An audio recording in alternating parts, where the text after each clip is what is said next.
So, Peter, here we are at the end of the International Astronautical Congress 2024. I'm here with Pieter van Beekhuizen. And Pieter, tell us the big news. The big news, of course, is on Poznan.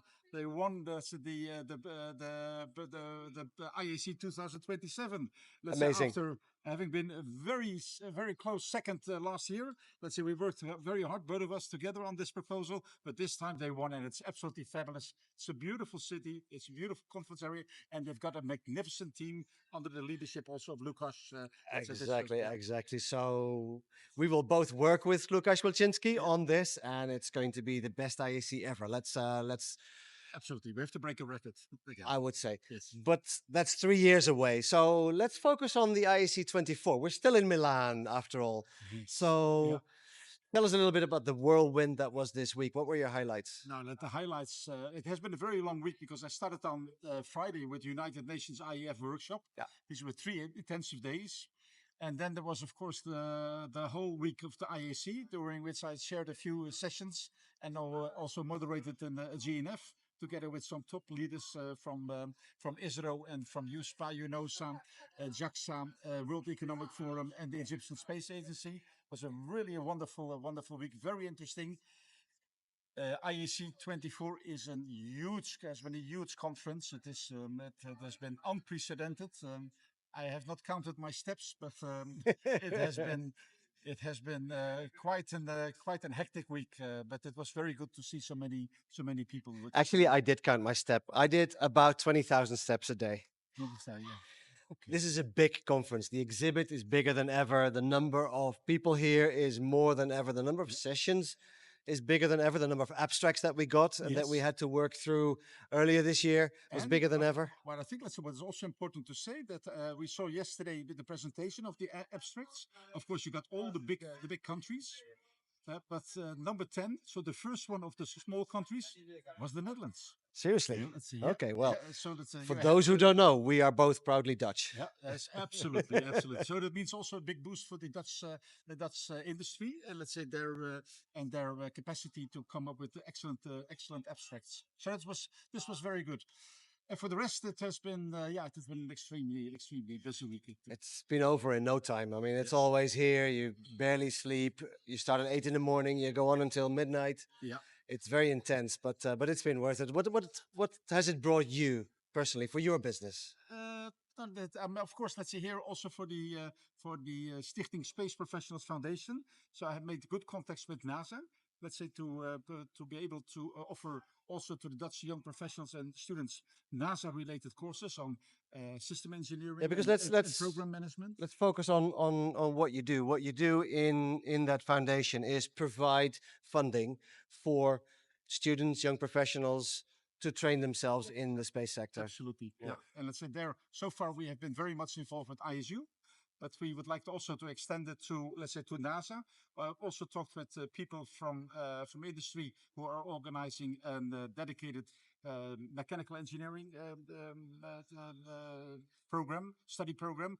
So let's say through all these contacts that we can see what kind of possibilities can be offered to the Dutch young professionals and the students. Yeah. I think that's very important. And that's interesting because I am the symposium chair for the Space Education and Outreach Symposium, where we talk about education. And what we see is this proliferation of the education sector now suddenly embracing space. There's so many more courses popping up and so many things that you can do to train yourself in space and build your space CV.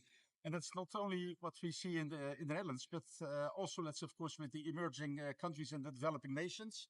I had the big honor and privilege to be nominated as the chairman of the CLIADIN committee, which is the committee of liaison between international organizations and developing nations.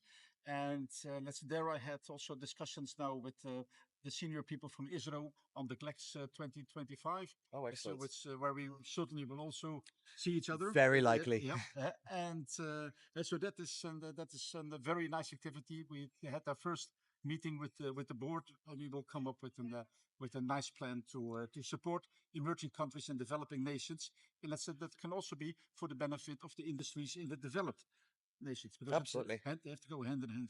Absolutely. So talking about developing space nations, well, maybe not so much developing space nations, but We should have a look at where we're going in 2 years. In 2 years' time. Shall we go there? Let's have a look at where we're going in 2026. Absolutely. Very good. So, Pieter, 2026, Antalya, Back to the future. back to the future. So, what are you looking forward mostly to the IAC being in Antalya? Yeah, first of all, of course, it was let's say last year it was an enormous success for the Turkish Space Agency and for the local organizer to have, let's say, this event now in Turkey. I think it has been long overdue, so that's why they are very happy. They've got a beautiful conference center. It's there in Antalya. There's a lot of culture. There's a lot of it's a youth center and also an excellent organization, the local organizing committee, and a good structure to make this an excellent program. So let's look a little bit about the fact that, well, Turkey, as we just said, is not really a developing space nation, but it really is with the 10 objectives that President Erdogan announced in 2021, which is pretty recent. What does an IAC mean for a country like Turkey? That's what the Turkish Space Agency has explained is we've got 500 space-related companies.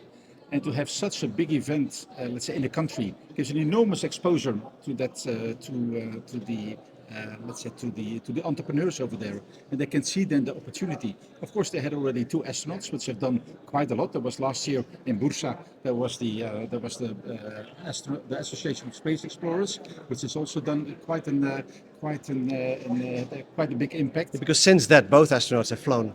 So, yes, absolutely. Yeah, which is, I think, which is absolutely perfect. Let's say once again, it's going to be a very busy event over there. But I'm sure, let's say, that they will manage. And of course, what is clear is that every IAC learns from its predecessors. Exactly. So I'm sure, let's say that. My good friend Ayhan Incirci, let's say, will make it a big success, and perhaps he will also join us, let's say, for this. Perhaps you can share a few words with us. We step back a little bit so we stay in the frame. Hello. You go in the middle. Okay, thank you. So we were talking about the future of the IAC, and of course the future of the IAC is going to be in Turkey in 2 years. So what does that mean for a country like Turkey to have the IAC in Turkey in 2 years? Okay, thank you very much. Welcome to our booth, IAC2026. First of all, we can be counted as an emerging country in space ecosystem, comparing the budgets, of course. And from our side, Turkey has a national space program. We have 10 main goals to be completed in a decade. And IAC is related to 3 of them. 3 out of 10 is a huge number because when you have a national space program, all the space ecosystem are trying to realize these goals.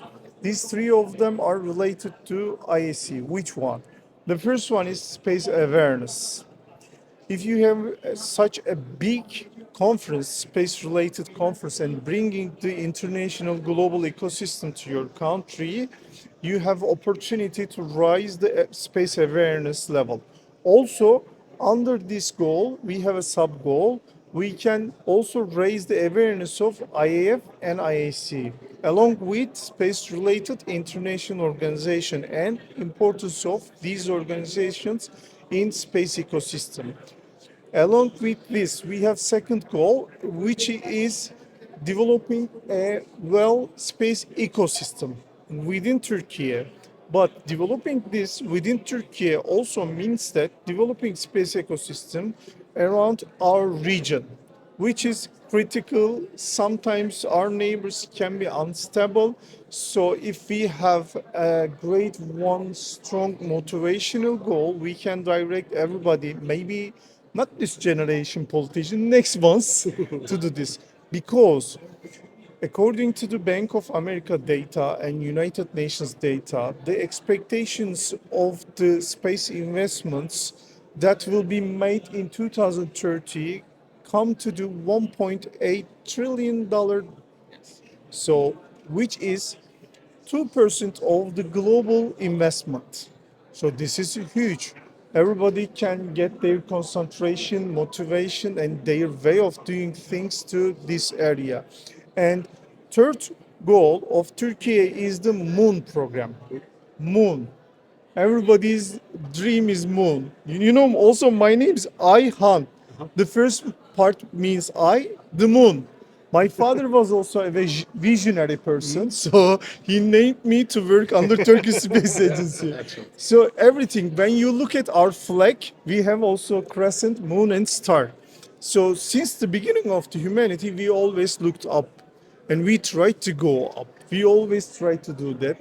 Also, IAC is related to this goal. We see a lot of futuristic projects related to moon programs. We see a lot of moon stations. So this kind of IAC and this kind of international space related organizations help a nation to develop their startups, ecosystems, scientists, students, almost everybody. When we look at news, sometimes we see that they are not talking about politics. They are talking about astronauts. You know, Turkey has two astronauts right now, Mr. Alper Gezer Avcı and Mr. Tuva Cihangir Atasever. They are also visiting universities, high schools, middle schools, and they're also talking about a lot of things to sustain, provide space awareness. So all the habitat of idea, mindset has changed positively, tremendously through to the space ecosystem and space related issues. This is something. Excellent. Now, that is what is in for Turkey.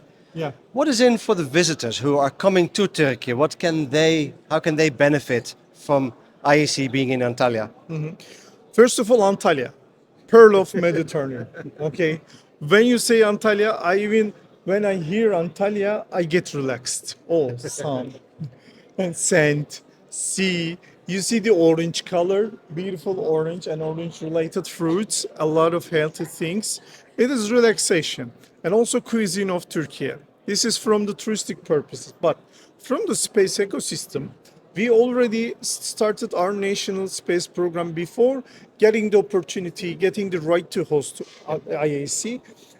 We have some startups. We have already some technological companies who can direct their investments to space and who can buy something, sell something to space ecosystem. I think this means B2B, G2B, G2G meetings, productions, and that's what they expect from the meetings. We can have a well platform for them. And along with this, Turkey has a long heritage in Africa and Middle East, in other countries. So it is a welcoming place for all of this region. When we look at the map of IAC members that we already negotiated with my dear colleague Peter, we are lack of countries from Africa.